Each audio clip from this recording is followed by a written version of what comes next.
Hello, everybody, and welcome back to the 3DO Experience, the 3DO retrospective podcast where we talk about the 3DO company, the console, and everything in between. I am Bill, and this is Threk. How you doing, Threk? Oh, I'm doing all right. I don't know, a bit low energy at the moment, but maybe it'll pick up later. How are you doing? I'm doing all right. Just getting through a short week. I'm actually going on a vacation this weekend. I'm heading down to Alabama to go watch an IndyCar race, so that'll be fun. Sounds good, but sounds good. Yeah. Uh, yeah, it'll I, be I I had a Porky Pig moment. Don't mind me. it's all right. I have those on a daily. I've never been to an Indy race though, so that would be kind of fun. Yeah, I hope it's a good time. I have no desire to ever go to a racing event. That's fine. My guess is it would be very loud, um, and it would be very chaotic in a way that just is not appealing to my senses. That's fair. I just like watching the cars go fast. You gotta go fast. Yeah. Not really looking forward to the flight, but it is what it is. Exactly. Still playing Witcher 3, start playing a little Sonic Adventure. So busy with that. And then on Thursday, god damn it, the fucking 25th, dude. So on the 25th, all to Game Pass, another Crab's Treasure is dropping, which is that like Crab Souls like thing that I've been very curious about. Fallout 4 is getting its big next gen update, and since everyone's been making a stink about Fallout, I'll probably give it a play because I haven't even touched Fallout 4 since like it came out. But that's another story. And then I saw the other day Jedi Survivor hits Game Pass on the 25th. God damn it, because Fallen Order was so good that I'm like, of course I'm playing Survivor. So I'm gonna be very busy on Thursday. Yeah. I don't even know what I'm doing Thursday because I leave on Friday. So I don't know. I gotta figure that out. Mm-hmm. I saw the Spy Family movie over the weekend. That was really good. Was it a non-canon shit fest? Well, it wasn't based off the manga, but it was written by the author, so at least was in a character. Mm-hmm. But it was one of the it was a classic, like you can watch the movie and then like not have to watch the series kind of thing. Yeah. So, and it basically it wrapped up all the loose ends right at the end. So it's like once you get back into the anime, it's not going to affect anything. Okay. It was a good time though.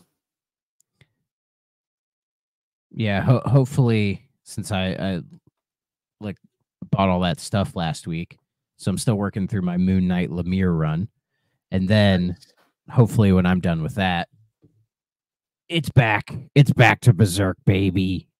Nice. I'm ready to go back in, actually dig into the Golden Age proper. So I'm collecting. Which is where I'll be for a while.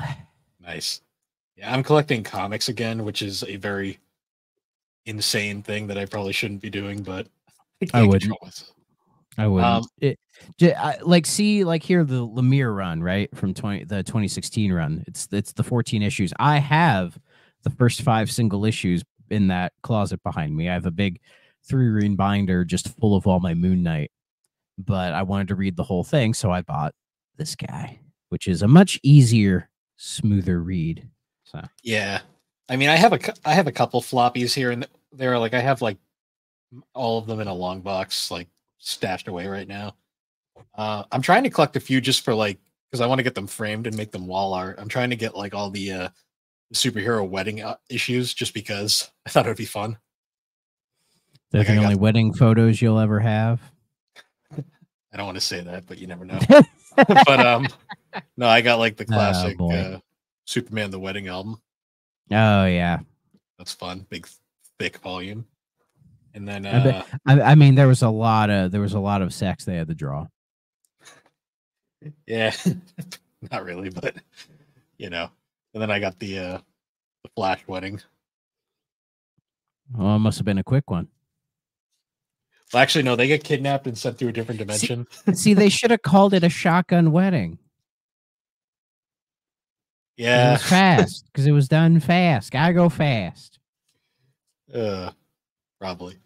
Yeah, I got a few more that I've got ordered, but I want to do that mostly just to have for probably the background of the set and stuff. Yeah, the only floppies I have are the Moon Knights. So maybe one of these days I'll try to get like a whole line of them or something, and then do something with them. I don't know. The trades are the preferred way to read them. So Yeah, trades are the where it's at right now. I can't. I'm not gonna ever get back into doing like weekly floppies ever again. yeah, or they call them omnibuses now, which I feel like is way too generic. It's just a weird term to use. But the other day I got the Moon Knight Epic Collection, which is Nice. volume 1, and it covers 75 to 81. So like his Werewolf by Night issues, his appearances in like Spider-Man and Hulk and all that, and then the first 4 issues of the original Moon Knight run, which then Hmm. volumes 2 and 3 give you the rest of it. Because I think it was like 38 issues or something, the original run. Something like that. I'm told it's still really good. And then the run I was told to get from him is the Huston run from like the mid 2000s. And the omnibus of that is like between 80 and like $120, but it's like a thick boy. So I think the difference between a trade and an omnibus is trades are like single runs like collected, and then an omnibus is like an entire storyline or something like that. that would be my guess. Sure. Yeah. Cause yeah, this like Lemire run isn't too big. So I think it's like Yeah. 300 pages. Did you see a gaming historian is stepping back? What do you mean?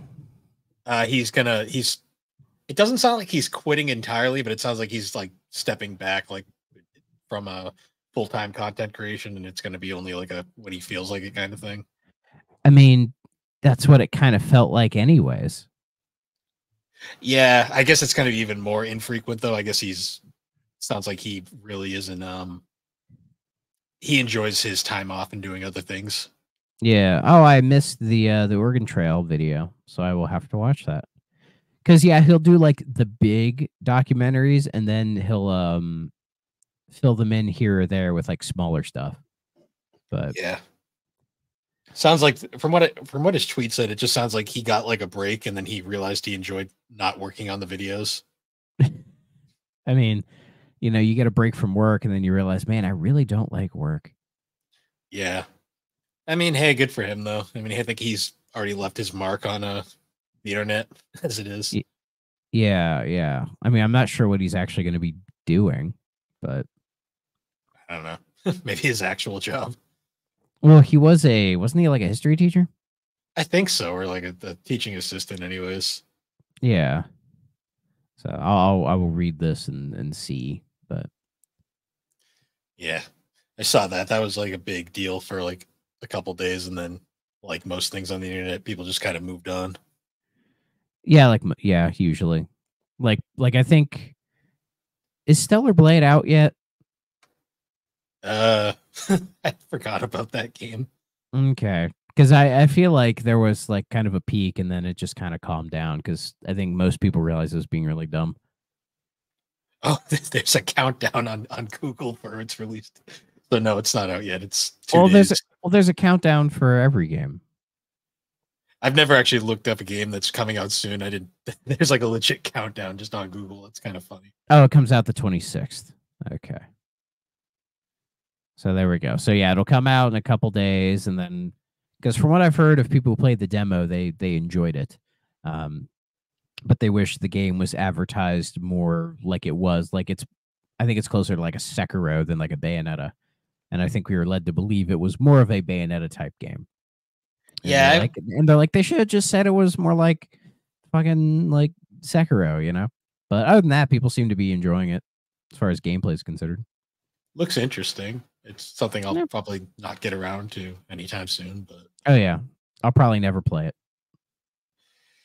yeah, fortunately these days it's really hard to time to play games among other things. So especially when there's so many games to play. yeah, especially when you want to have a life as well outside of that. Nah, fuck that. I have no life. Fair. Um, but yeah, so I guess moving on now, talking about our game for this episode. If you can tell by the background of Thrax's screen over there, we're I talking mean, about it doesn't move. It just stays. no. Uh, So look at that I art. Look at that art. That looks like the art of like an indie metal band, you know, like an indie, like technical, like death metal revival band, you know? Yeah. Even the font on the name looks like something you'd see out of a metal band or something. Or like it would be in like say the metal section of like a movie scene where it's like in a CD store, you know? Yeah. So this is an interesting one because this is a new 3DO game. As in, like, this only came out like a year ago. Yes, If that. it was a hobby project or fan made or whatever you want to call it from a guy by the name of Retro Love Letter, who I guess in his spare time works on doing stuff within like he's like a 3DO homebrew kind of guy. Like I think that's just what he does in his spare time. Let me go to his YouTube real quick. Let's see. It says an avid coffee drinking software engineer documenting my homebrew game development journey. And it makes sense why he would pick 3DO, considering it's completely an open source console at this point, and it has no region locks or anything. So making homebrew games for it is probably pretty easy. Yeah, and on his YouTube, all of his videos are 3DO stuff. Nothing else. Hmm. And it was published by a company called World of Games, which is a very interesting. They have a very interesting logo because they have the Triforce in it, which I guess is technically a not a copywritten symbol, but I'm like, that's a bit. I'm sorry. I bet Nintendo kind of looks at it and just wants to sue, but they can't. I mean, that just looks like the shield from the original Zelda game. Kinda, yeah.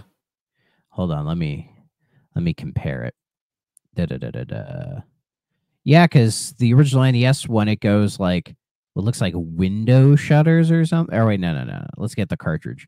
Yeah, it's heart key, like one of those weird lion things, and then another heart, right? Though I think on the front cover, one of the hearts is replaced by what looks like blinds or something. So, but theirs goes Triforce heart, a bunch of hearts, and a key. So Yeah.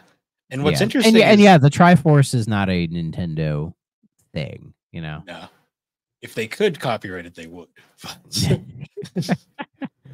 What's also funny is they have a kind of Zelda inspired logo, but their primary the primary systems they work on is they release homebrew material for the CDI, the 3DO, and the Dreamcast of all things.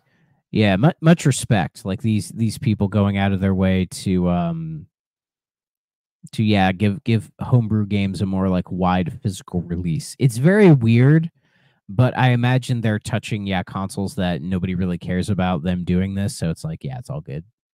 Yeah, like I'm looking through their catalog and it's mostly CDI games, which is fascinating. And I kind of wish I had a CDI because I'd like to check these out. Yeah, the CDI is very pricey, though. There are solid emulators of it these days. Yeah, definitely So better than there were. I guess they have a Dreamcast game coming out pretty soon as well. yes, called Flight of the Amazon Queen. World of Games and Good Deal Games presents Flight of the Amazon Queen for the Dreamcast coming May 14th, 2024. And the front cover looks very Indiana Jones, but like the main guy has like a baseball bat and a Yeah. baseball cap, and it says full CD-ROM talkie. I have no idea what the hell that means. Is it just me or does he kind of look like Tim Allen? Sorry, I have to do that every time. Yeah. He looks more like one of his kids from that show. Yeah. So like Jonathan Taylor Thomas or something. So Flight of the Amazon Queen is on GOG. It's free on there. Thanks. Oh, cool. Thank you, Good Old Games. And it just looks like a point and click adventure. It looks very like Monkey Island. So the logo looks Monkey Island-ish as well. yeah, this game feels like it's trying to be a total like LucasArts era point and click kind of adventure game. So Which is pretty interesting because the game we're talking about is very much inspired by a certain game as well. Yeah, and then all the CDI stuff, it's like Origami the Doll's House, Click, Treasures of Oz, narrated by Diana Ross. What? And Felix the Cat's giant electronic comic book. That one might be. Is Felix the Cat public domain? He might be at this point. Okay. I have no idea. I mean, Steamboat Willie is finally, so. Oh, yeah. Felix the Cat was made in 1919. So, yeah, he's well into public domain now. So, I guess like initial impressions, like, because I remember we had mentioned this game on a previous episode because we found it on eBay, and Yeah. we wanted to check it out. And I guess like initial impressions, like, what did you think? Like, booting it up. Well, seeing this, right, and then looking at the back, the screenshots and reading through the manual, my first thought was, oh, it's just a Wolfenstein 3D clone. It's closer to that than Doom, but of course people are going to make the Doom comparisons. The big way to tell the difference between a Doom style boomer shooter and a Wolfenstein style shooter is Doom has elevation and like levels within the stages themselves. Wolfenstein is very flat. Yeah. Doom has like open areas and like usually like smoother controls, and it feels much more expansive. Whereas like Wolfenstein 3D, feels very, I don't want to say grid based, but it feels like more maze like in that kind of way, and not really having like any puzzles or anything. Yeah. Like there's like 3 levels to this style of shooter to me. There's like the Wolfenstein level, which is kind of like the most basic. There's like Doom, which is a bit more expansive. And then you get to like the Duke 3D, which is like full on like explorable worlds and like interacting with everything. Yeah. And this very much falls into that, the very first of the bunch, which is probably because it's, from what I've seen of Mr. Letter, this is probably his most expansive project that he's done. Because again, looking at his YouTube, he has like, he has a bunch of documentation, like video documentation of him working on the game. And then he's done like a Pac-Man clone for 3DO, like a 3DO like puzzle game, and then he's like working on making like a 3D engine for it. He ported Tempest, I think just Tempest to 3DO. So I get the sense this is probably his biggest project to date. I would say the impression I got from playing it was this feels like a proof of concept in a lot of ways. Like, yeah, when I play, like the big thing I noticed right away when playing this was it's not the most graphically impressive game by any means. It is a very, if you've played Wolfenstein, it's about on par with that. It probably looks a little better than Wolfenstein, but it doesn't have the id polish that like that Wolfenstein has, like some really good polish on it. This game is, there's a noticeable lack of polish, but I think that is something that happens a lot when it's just like a single dev doing like homebrew stuff. They're more focused on the functional aspects of the game, getting it to run and be playable. Like if you know the term vertical slice, which is in game dev speak, it's when you give a publisher something like, here's the idea of a game we want to make, and then the publisher's like, yeah, here's some money, go make it, right? This feels like a vertical slice if it was an entire game. Yes. Like, to me, like the thing that stuck out the most was the way this game controls and feels is very smooth. Like this game like compared to all the 3DO shooters I've played so far, this one feels great. Like it is, I think he put all of his time into programming it and making it play very well. And then he kind of built the game around the engine. Yeah, it's easily it's not the best controlling 3DO shooter in my opinion, but I think it is in like probably the top like 5 or 10. Because it's surprising how many shooters there are for 3DO.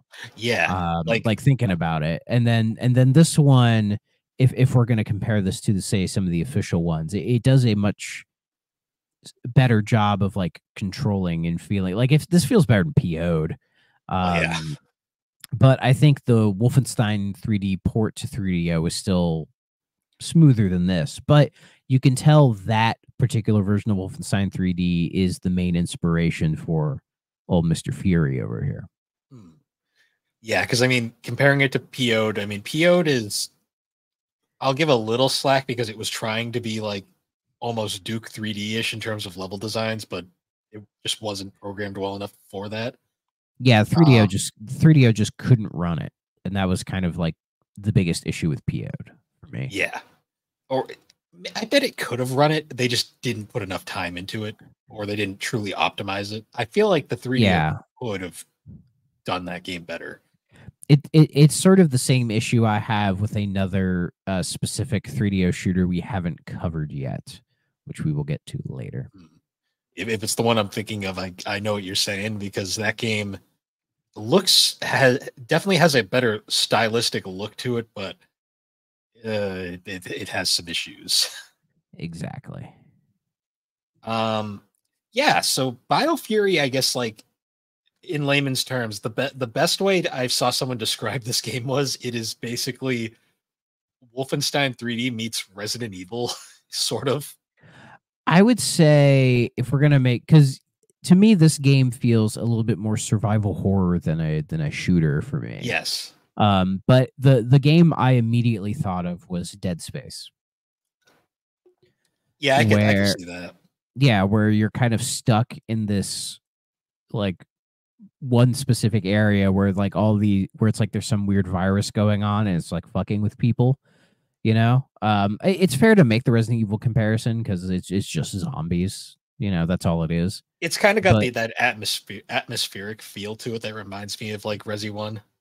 yeah, but I don't know. It's just the whole aesthetic of the game using like trying to do like the futuristic thing, like sci-fi horror. It gave me more of like the Dead Space kind of connection. True. You know. It A game it actually reminded me a lot of. This is a really obscure, out of left field game that not many people remember, but there was a game on the Dreamcast called Carrier, which was essentially it was like a survival horror game where you were out on like a ship in the middle of the ocean and a fucking zombie like apocalypse breaks out on the ship. Yeah, it goes bad real fast. Like Okay. Yeah, I've never seen this game before. it's Okay. very it's not great, but it's for Dreamcast, it's very charming.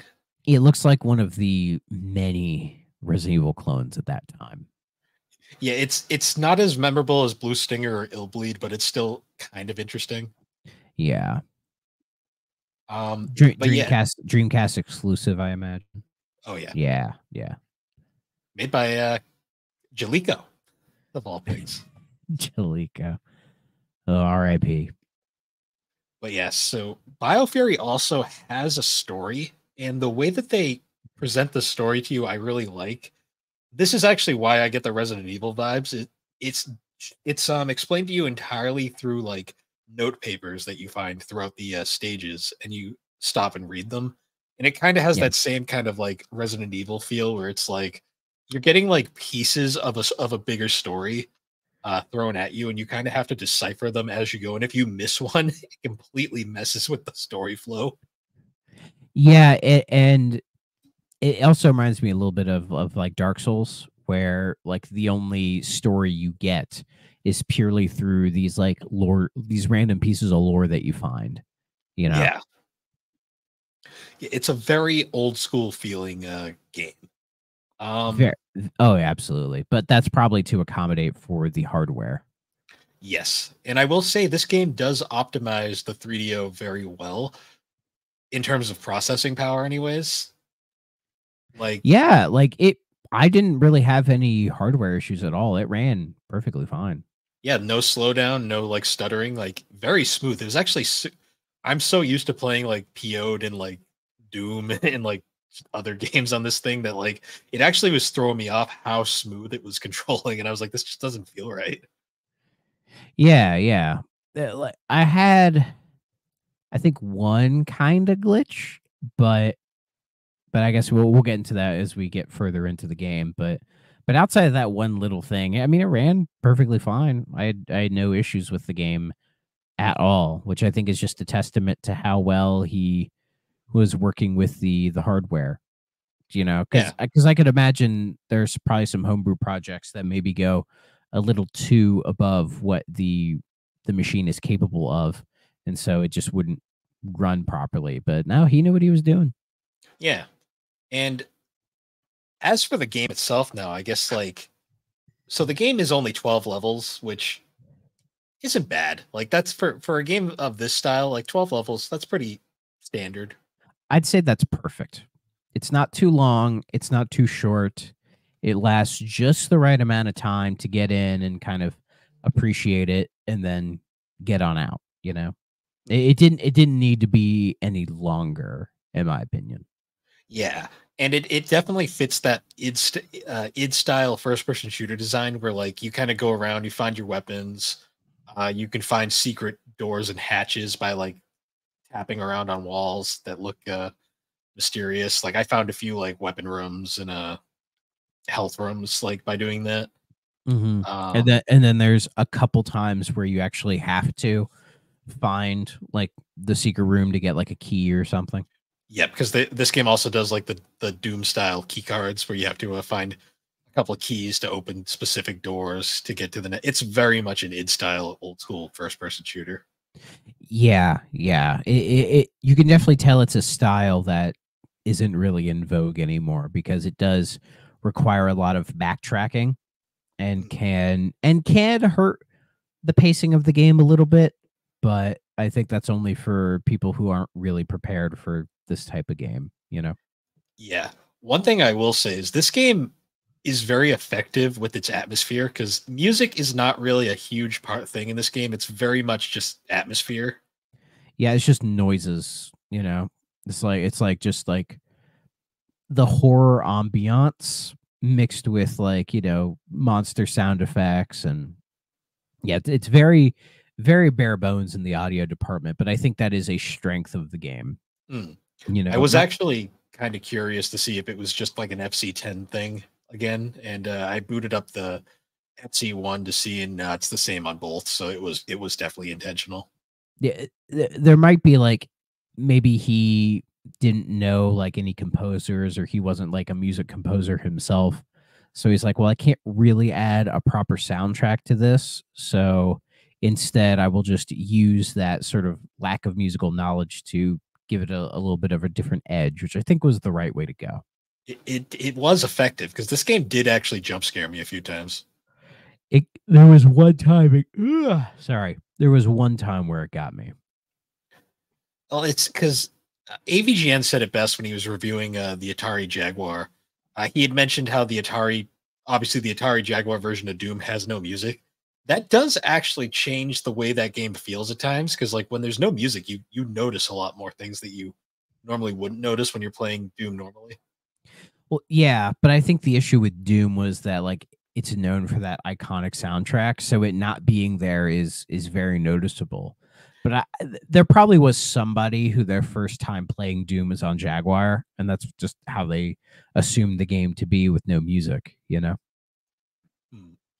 Yeah, because I remember like playing Biofury. I came around a corner once and I checked the corner that didn't have the zombie clown policeman looking man. Um, and like I was like, huh, looking around, all of a sudden just like I turn around and he's just in my face, and I was like, whoa, like holy shit.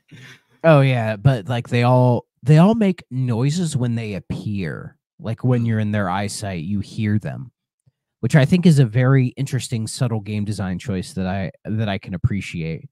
That like even if you don't see them, there's like a sound or it's like, oh, they're here. Like they're visible, you know, which I appreciate because I spent a good chunk of this game like like peeking around like every corner because your health can go like that. Yeah, it's very much like Wolfenstein and Doom, where your health meter is essentially your character portrait that gets progressively bloodier as the game goes, the more damage you take. I think you get 6 hits. Yeah, it's pretty quick. Yeah, the worst are I think the dogs. Like the dogs are the ones that fuck you up. So They're shorter too, and they're harder to hit. yeah, yeah, but later on when you get like other weapons, they become a lot easier to deal with. So, Hmm. but yeah, with the manual, I like they even have the little portraits for the 3DO and the controller, like how they used to. You know, I love how he was like ballsy enough to put the Panasonic logo on there. he knew, or was that World of Games Publishing doing that? That's true. So, And it's a very simple to the point manual, but I like it. So like all the different enemy types, we have inmate, slow but uses his chain for a range attack. You don't see him that much, the inmates. So the inmates actually were very effective to me in terms of like spookiness, because a lot of the times they would put them in those rooms where you get like the hanged inmate in the background, Yeah. and that like that'll throw you off because at first you think that's the enemy, and then you realize no, it's just decoration. Then you turn around and there's an inmate there, and you're like, whoa, hello. And a lot of times they'll put them in the smaller rooms so that their range attack can like hit you, you know. You have the guard uses his gun in a blind fit of rage. Those are probably the toughest enemies to deal with because you see them a lot, Yeah. and then they're the ones that actually, shoot their gun. So they can be a bit of a pain because it feels like the rate at which they fire their guns is completely random. Hmm. So, and then you have the lab scientists who are slow but bite hard, which are just more your standard zombies. Never had an issue with them ever. The canine dog, weak but very fast and hard to hit, which we had mentioned. And then the mystery beast that only appears in like the last 2 levels of the game. Yeah, fuck that thing, by the way.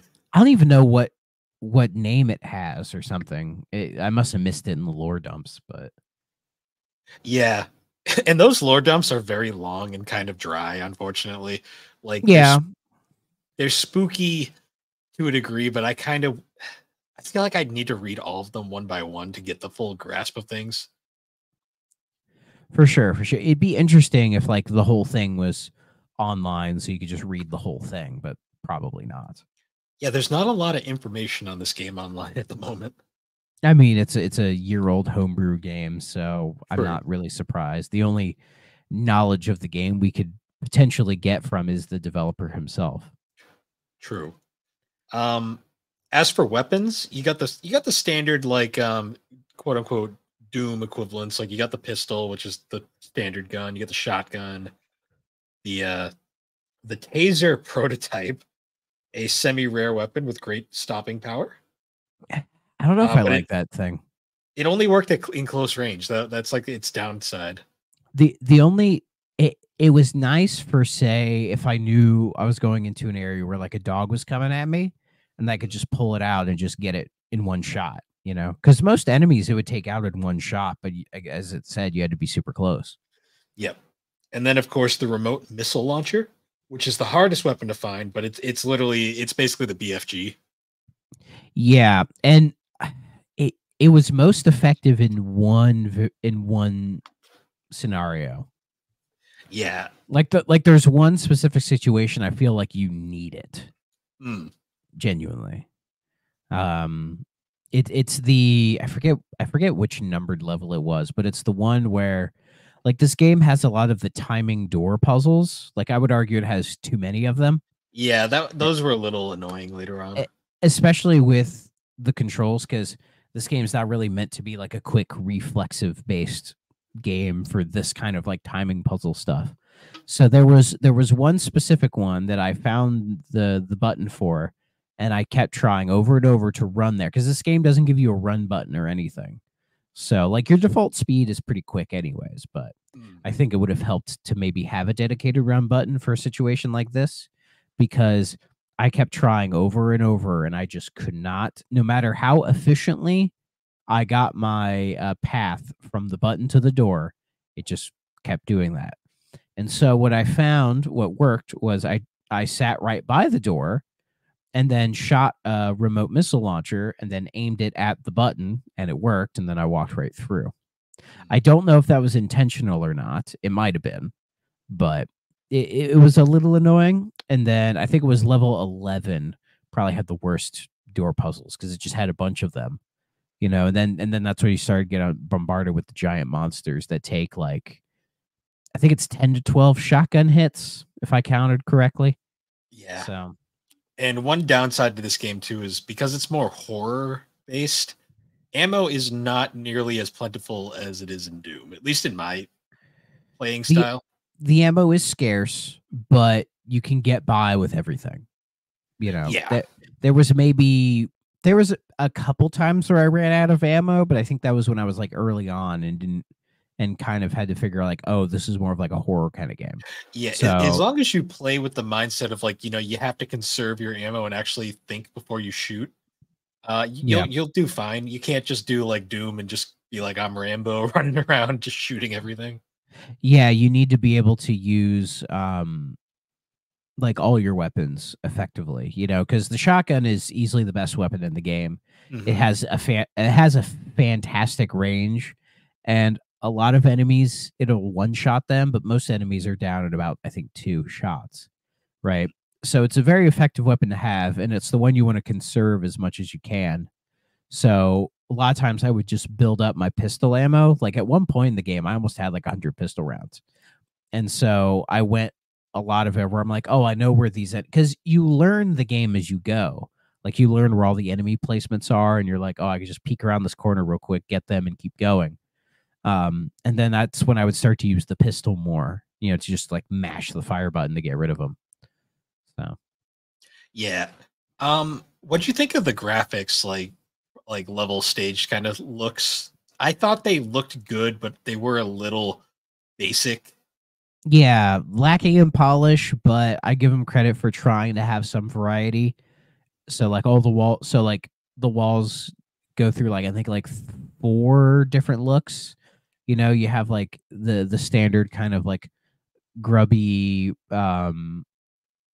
like I guess like sewer kind of look. You have like brick walls, you have like the weird futuristic parts. To me, the Um best way to describe is you have you got the Windows maze background. yeah, Um, yeah, the brick one reminded me of the dungeon crawler and the Plumbers remaster. yeah, which I think I also compared to the Microsoft Windows maze screensaver. Yeah, yeah. And yeah, the level design was really mazy. To the point where there was a couple times I'm like, God damn, this needs a map button. Just so I can like Yeah, see where the hell I am. the lack Like, of map was definitely noticeable. yeah, most of the levels you can figure them out. They're not too complicated, but especially some of the later ones where you have like your normal doors, and then through those you get one of the key cards, and then from that key card you get another key card that opens like another door that's already back at the start, and then you get the final key card, and then you have to go back to one of the previous open doors to find the final key card to do the thing, which yeah was kind of annoying. And there's like some annoying repetitive enemy placement. Like there's more than one occasion where you're getting to the end of the stage and then you open like say the final door and there's like a couple bunch of enemies there to like get you. Hmm. And it happens enough to where it feels like a repetitive idea to me. But I will say there was one level that really stuck out to me. One that I'm like, thinking about it now, I'm like, it's kind of I kind of respect it, but in the moment it felt very bullshit. And that is level 8. What'd you think of level 8? If this is the one I'm thinking of, I was here for a while. It's the one that drops you in just the giant room with like a bunch of enemies, and it gives you a bunch of Yeah. ammo and health. I called it the battle arena. I remember this because I remember I fell in and I was like, shit. I'm like, already knew from the start. I'm like, this is gonna be one of those levels, isn't it? Yeah, I think I got to it before you did, and I was like, let me know when you get to level 8. So Because yeah, that I it took me, I think, just under a dozen tries. Because once I was able to find like a nice path to clear everybody, then I one shotted the rest of the stage. It was which there wasn't much of left, but you know, so I think what happened was my playthrough of this was like very like it was like I do like maybe like a couple levels a day and then I just password it because this game doesn't have a save feature. It uses a password. yeah. Another thing I don't care for where it says load game, like it's not a load, it's not a save load thing. It's a password. Like Yeah, just use the word password. It's okay. Yeah, and I would take pictures of them like after every level just to be safe. I had a Um, notepad. I just had a yeah, notepad in my phone. and the love and like a lot of passwords, it feels like a little too long. Like it's not horribly long, but it's just long enough to feel slightly unnecessary. You Yeah, know, I mean, there might be like some coding reason for it, but probably. I mean, it's no like Justin Bailey or like Engage Ridley motherfucker, but yeah, a lot of those early NES passwords are just stupid. yeah. So I'll give him that. But yeah, the way I played was like I would do like a couple 2 levels a day. So I think I just lost track of what stage number I was at. So that's why I didn't realize it was stage 8. But Yeah, I beat this game I think in 3 sittings because I think my first sitting I did 1 to 8 and then stopped at level 8. I'm like, yeah, that's enough for today. And then I came back to it, did 8 to I think like 10 or 11, and then the last time I just finished the game out. So, and no, I don't know how long it took me, unless the game tells me my playtime. I never know. yeah, So and I don't even think this game's on like how long to beat yet. So probably not. And I mean, if I had kept track of my time, I could have submitted a time to it. But hmm. Yeah, if I had to guess, maybe 6 hours, probably roughly. around there, like 6 or 7. Yeah. Um, it's not a long game. It's just kind of one of those games that I feel like it's not like a Doom where like you can blast through Doom in a sitting just because Doom is just high energy the entire way through. And especially when you learn the level layouts of Doom and sort of like the shortcuts, Mm, just kind of breeze through a lot of it for sure. Kind of the same with Wolfenstein, but also I think Wolfenstein, when we eventually get to that on here, like that game is like ridiculously long. Like I would argue way too fucking long. yeah, Wolfenstein was a very long game at the time it came out. Yeah, I would say undeservingly so. Because like it's great, but it doesn't need to be that massive. But we'll get to Yeah, that later. yeah. This one is perfectly sized. Like there is no fluff, and everything here is, I'll say, fully realized. I won't say it's perfect, but I'll say everything, it has a goal it's set out to do, and it achieved it pretty well. Yeah, I think it was he wanted to make a first person shooter for the 3DO because there's surprisingly a great amount of them. And my guess is he probably played through them all and like took notes on like what it is that they do well and what they don't do well, and then kind of took the Wolfenstein assets probably because it was like the easiest to work with and make a pretty interesting realization of like a more modern take on this kind of game, even though it doesn't feel modern like at all. You No, know, this like there's this feels no old. there's no quality of life features at all. Like there's like browsing through the inventory is a pain, not having a run button, not being able to save wherever you want, no checkpoint system. Like a lot of like more modern touches that I think somebody would make to a game like this nowadays are not present. But I think it adds to the charm, Hmm. you This know. game feels a lot like if id didn't to me like it's kind of like if id didn't like continue to improve, like when they went from Wolfenstein to Doom and they just made another like a sequel to Wolf that was just like the same thing. That's kind Like of what Biofury feels like. yeah, if it was like say like the id people like took the Wolfenstein 3D engine and tried to make something kind of horror-y based on that. Yeah, Yeah. it's basically if John Carmack and John Romeo didn't like they weren't like evolving, they just kind of kept doing the same thing. Because Yeah, for sure. what made id so fascinating as a company was the fact that their games evolved so fast and like just got better each with each iteration. I mean, yeah, you go from Wolfenstein to Doom and then from Doom to Quake. Yeah. You know, like those are monumental leaps. Yeah, it's funny too because Quake really feels like they saw like Duke 3D and they were like, we can do that better, and then they just made Quake. It just made a straight up 3D game. Mm. And Yeah, probably like the first big 3D first person shooter.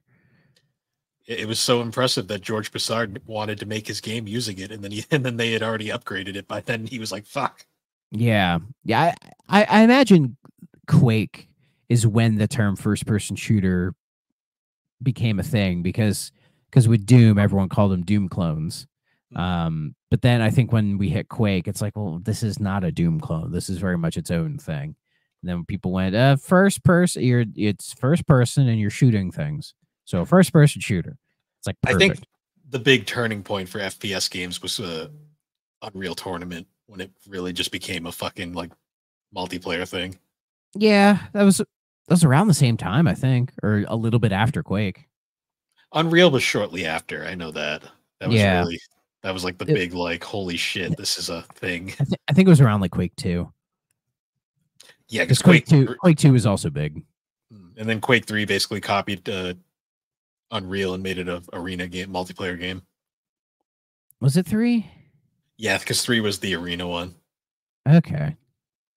I thought it was 4 for some reason. Now 4 was like the one that Raven made, and it's good, but it's very much a Raven game. Yeah. Good old Raven. Yeah. So the only downside to Biofury I find is nothing against the game itself. It's I like it, but it's kind of unremarkable once you finish it. You're kind of like it's good, but it's nothing original. I I took a picture of the end screen and posted it everywhere, and it's just an end screen. It's nothing that spectacular. I you Like know like you didn't earn that much for like beating the game, other than just like, oh, you beat it. Good job, kid. I'll say the developer's name is very appropriate because Retro Love Letter is kind of what this game feels like because it is very much a retro love letter to this era of gaming. Oh, absolutely, absolutely. There's very little compromise, I think. Like it's literally like And like when you beat the game, you don't unlock like a new mode or like nothing. Imagine if you unlocked a hard mode. I'd be like, this game's harder. yeah. I mean, the game wasn't brutally difficult. I think just about every level took me. I don't think I one shot at any level. Like most of them I died like say a couple times, but there's a few that like the last level was the one that really fucked me up because that one took a lot of time because there was just Yeah. so much shit that happened in that final level. But I felt really good when I finished it. It definitely felt like an old school game where the whole like the satisfaction is beating it, not so much the reward you get for beating it. Yeah, exactly. Yeah. Um yeah, other than that though, there's really not a lot else to say. There's no multiplayer. I mean, I'd say kind of a bummer, but where were they going to put multiplayer in this? Yeah. No memory manager. Yeah, I mean, it can't save, so you're not missing much Exactly. there. Exactly. Yeah, it's very, yeah, it's very simple. It's very basic, but for it being a fan game, um, I tend to be nicer to fan games in general because they're usually, yeah, just like hobby projects, things being done on the side, right? So I tend to be nicer to them because they're being made out of like a passion, right? And you can feel that when you play it. Like the Oh guy who yeah, made it, like he clearly like really liked making it, and I think he really enjoyed his time making this game, oh yeah, and and like he's probably proud of it, and I think he should be proud of it.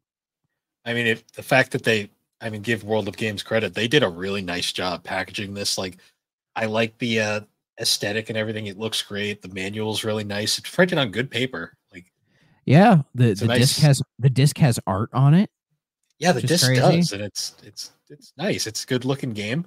Yeah, Um, and the only glitch I had was it was one of the levels where the big enemy monsters show up. And I had found a strategy that worked, whereas I would just slowly back up and shoot them. And then when I hit a wall, I would strafe to get behind the wall, turn around and do it again. There was one time where he like went through the wall and got me. And at first I was like, was that a glitch or can he do that? But it never happened again. So I'm thinking it was a glitch. yeah, and I'd say the most important thing is the fact that I had fun playing it, and I never got frustrated. I think I got frustrated maybe once or twice. But to Yeah. be fair, when I play games, I tend to get frustrated in general. I was like, just fucking bullshit, it's fucking shit. And then as soon as I solve it, I'm like, oh, cool, I solved it, cool. See, So like I never hold it over a game's head unless it like gets in the way. of the game, but this didn't do that. Yeah, like in all honesty, I'll probably put this in again and give it a shot at some point in the future. Like it's not like a one and doneer for me, like some games on 3DO are. Yeah. Yeah, it would be curious to maybe play through the first level again or something. What would have been nice is if, say, you beat the game, then you unlock a level select. Then you could just That would pick have been which cool. level just to kind of mess around with them, you know. I guess. I didn't save my passwords, so Yeah, true. I guess technically, if you save them all, that's technically a level select, but that's a pain in the ass that you shouldn't have to do. exactly. Um, yeah, but I mean, say sometime in the future, if I'm feeling like Wolfenstein, I don't feel like playing Wolfenstein, I can just throw this in, and it's basically the same thing. So It's better than 3DO Doom. that's not hard. I mean, PO'd is better than No, 3DO Doom. that's true. That's true. I mean, 3DO Doom is basically the bottom of the barrel when it comes to FPSs on 3DO. Which, So yeah. So nowhere to go but up, folks. yeah. Um. So yeah, I guess I'm curious if he's going to do more because I know I'm now that we've kind of dipped into it, I want to look more into the 3DO homebrew scene, see if there's anything else. Yeah, I would be curious too as well. So must play. Okay, stay away. I'd say this is a must play. I mean, it's not a hard game to find. If you like this style of like FPS, it's fine. It's a good game. It's not bad. I mean, if it's nothing groundbreaking, but I'd say give it a shot. Yes, I would say it's a must play as well. Like even if I wasn't being, say, nicer to it and comparing it to all of the officially released FPSs on the 3DO, I would still say this is like one of the better ones. Yeah, honestly, like Like comparing them even to officially released product. You know, it's pretty impressive what he's able to do with it. Like it's not pushing the hardware or doing anything crazy. It's just like a no nonsense spooky shooter. And I think it does what it does very effectively, you know, despite some issues that it has that could probably be refined for either a direct sequel or maybe him just doing something a little bit more expansive later on down the road, whatever he decides to do. Um, you know, I still think it works really well for what it is, you know. Like I'd say yeah, this is, as I said, I think this is better than PO'd, at least on the 3DO version. It's better than 3DO Doom. It's not better than the 3DO version of Wolfenstein, but and I would still say I'd prefer, say, Escape from Monster Manor to this, which we still haven't gotten to yet. yeah, But even still, I would say, yeah, if you're into, I mean, if you listen to this, you're into 3DO. I would say at the very least, get this on emulator because I think if you go to his GitHub page, you can find the ROM and then you can just play it directly from that. But if you if go you the extra mile and get the physical edition, you know, it's cool. And he got a little bit of money from us for this. At least I hope he did. yeah, if you have a 3DO, like that's the big thing. I highly recommend getting the physical because it is not hard to find right now. No, We paid like $20 for it. I think it was 30, and then they offered it to us for 25. Yeah, that's what it Because was. there is apparently the original run of this, there was a limited edition long box version I've when this seen that. first came out, and those sold out pretty quickly. So now the only versions are the jewel cases, and I imagine those long boxes will become valuable in the future. This guy probably not.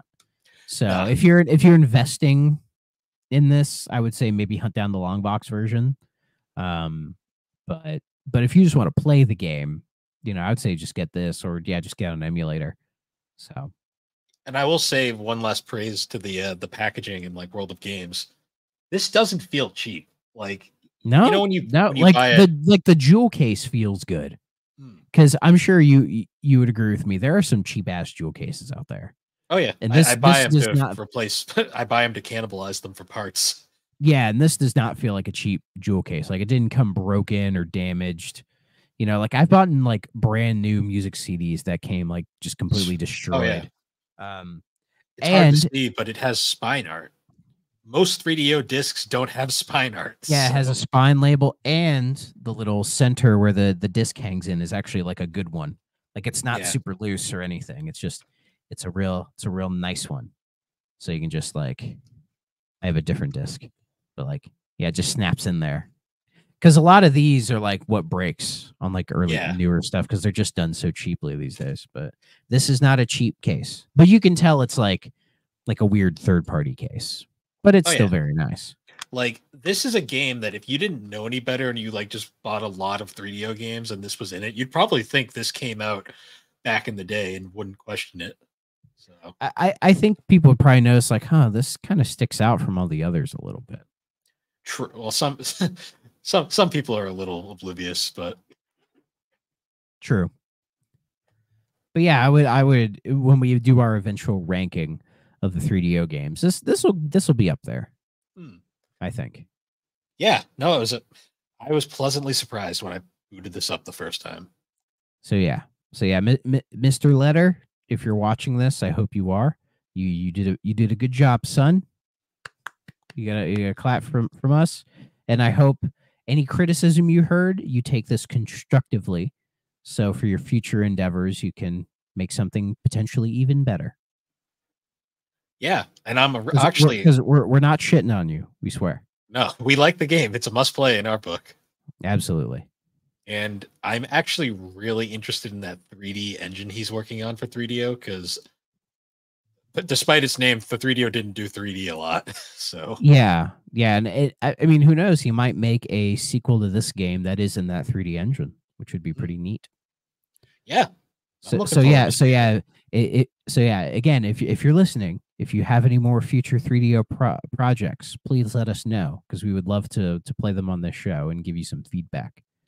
So, because it's hard to find you, but we're gonna do our best to reach out. 100%. Yeah, I'll definitely put the link to his website and YouTube channel in the description for the podcast and the YouTube video. Yeah, I'd say put his YouTube in there because it links to like his GitHub and all that good stuff. So we do have a game planned for next week. It's kind of a big one though. So spoilers. Yeah, we're going to be doing Wing Commander 3. The question is though, I don't know if we're going to do it next week because this is a lot of game. So maybe we cover another. Real quick, the ESRB label, this is a sticker. I just noticed that. That's weird. That's different. So I was thinking next week maybe we do another developer retrospective.